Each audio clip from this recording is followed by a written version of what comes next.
Lesson 4. Composition. This presentation has been prepared as part of project Boosting Positive Narrative on Romani Integration Through Arts. The term composition refers to the arrangement of visual elements in a painting. It is the process of organizing or composing the elements of art and design: line, shape, color, value, texture, form, and space, according to the principles of art and design: balance, contrast, emphasis, movement, pattern, rhythm, unity, variety, and other elements of composition to give the painting structure and convey the artist's intent. In art, the elements of composition are used to arrange or organize the visual components in a pleasing way for the artist and hopefully the viewer. Mastering composition is essential for any artist, yet the importance of this skill is often forgotten about.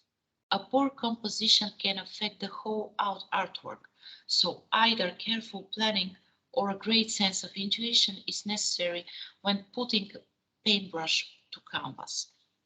How has composition changed over the years? While composition used to be a lot more regimented, the emergence of movements such as Cubism and abstract art redefined many of these rules and made way for new techniques. Traditionally, classical artists aimed for a triangular or pyramidal composition to create a sense of geometry within the piece. Ancient Greeks believed that art should be as perfect as possible, and as such, they divided the canvas into 8 equal segments to create a balanced triangular composition. You will see this approach echoed in Renaissance art, which aimed to emulate the appearance of classical art. Another technique is known as the golden ratio, another mathematical concept that creates a kind of spiral shape that is reminiscent of a snail shell or whirlpool. Leonardo da Vinci famously used this composition for the Mona Lisa, which might be one of the reasons why it has stood the test of time. 3 of the 6 basic composition types that aid in the organization of a painting's plan and the presentation of the topic are rule of thirds, triangle, and L-shape. The rule of thirds involves placing a 3 by 3 grid over the subject and using it to assist in the composition design. The grid lines and intersections are safe spots to position key features. For example, you could position your focal point at one of the intersection or the horizon line along the top horizontal. Triangle. This one is related to the rule of odds. Triangular arrangements are considered to be aesthetically pleasing, perhaps due to the natural asymmetry. And if the triangle is upright, there's a powerful sense of structure and stability. Think of the Egyptian pyramids. A key takeaway here is that you can arrange different objects into a vague triangular shape. Less is often more in painting. L shape. Divide the surface into 2 unequal parts. The dividing line can be either horizontal or vertical. The elements can be biased toward any of the sides, top, bottom, left, or right. Next, introduce an element perpendicular to that dividing line to offset the design and create the L shape. The L-shaped design is a very commonly used structure in landscape paintings where it creates a sense of peace and serenity. You can use a multiple L shapes to further enhance your painting as illustrated in the paintings by Guy Orlando Rose. The 6 basic composition types that aid in the organization of the painting's plan and the presentation of the topic proceed with the other 3, S-shape, O-shape, and diagonal. S-shape. In this design, you create a winding line, preferably with most of the twist toward the bottom of the painting.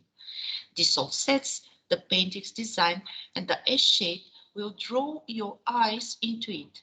You can use it to guide the viewer's eye through the painting. Usually, you will use the S-shape to direct attention to the focus of the composition. O-shape. Akin to the steelyard in popularity, the circle or O composition. It should be roughly indicated, not obvious. As such, it can be a rough circle, also taking on the appearance of a rectangular or irregular opening.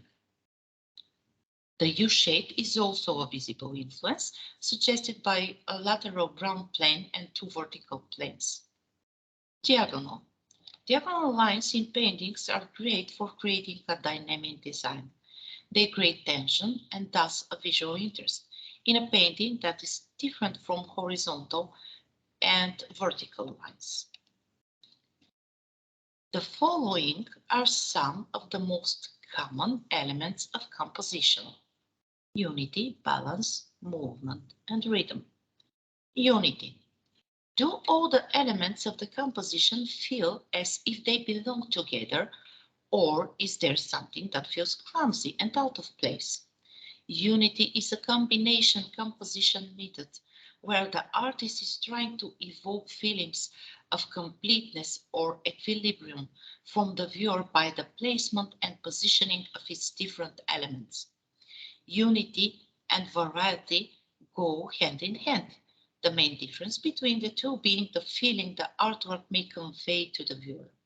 It gets somewhat subjective, but unity strives to find an overall stability, harmony, or completeness, while variety in composition is not concerned with this. Balance.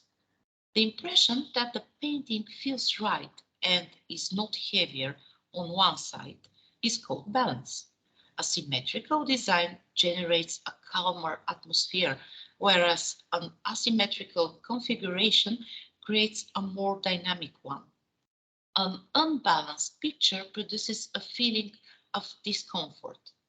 The Last Supper by Leonardo da Vinci is a perfect example of balance in composition. Movement.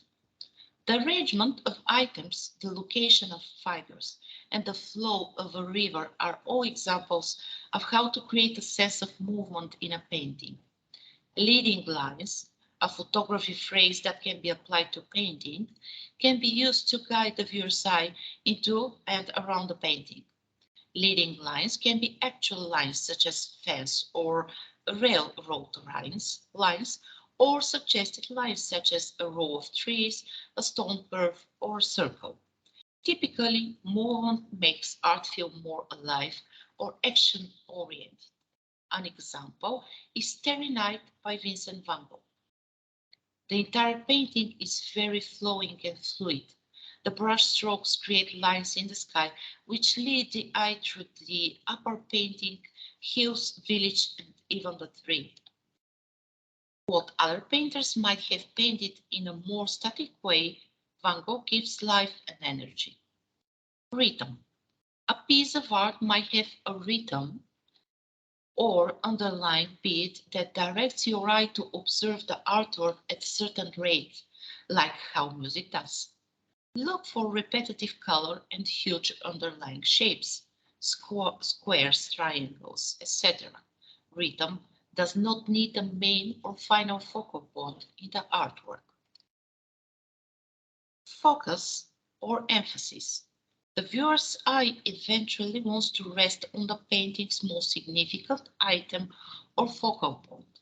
Otherwise, the eye feels lost and wandering in space. Emphasis can be a great directional tool, as can be seen in The Scream by Edward Munch. Here, the first thing we see is the figure screaming in the foreground. From this initial point, you might navigate through the painting through use of motion, proximity, and contrast, eventually returning to the screamer. Contrast. Paintings with great contrast, for example, considerable contrast between light and dark, have a distinct feel than paintings with limited light and dark contrast, such as those in Whistler Nocturne series. Aside from light and dark, contrast may be defined as variation in shape, color, size, texture, line type, and so on. Emotionally, shadows are dangerous, hopeless, full of despair and doom, while light gives the feeling of hope, trust, safety, peace, and purity. Contrasting these elements creates a dynamic and sometimes epic feel to a work of art. Pattern. In a composition, a constant recurrence of lines forms colors and values. Artists use patterns as decoration, as a technique of composition, or as an entire piece of artwork. Patterns can be used to create visual effects on the observer. Patterns are important because they offer visual clues to an underlying order. If you can unlock a pattern, then you can alter or shape it in order to achieve some effect. And the proportion. In terms of size and scale, how things fit together and relate to one another, whether large or little, close or far. Do the things in the painting relate to one another? Do they fit together? If it's realism, does it follow the rules of perspective? Are nearby things bigger than things further away, for instance? Now, when you get familiar with the composition, let's move on to the next lesson about the basics of anatomy regarding art.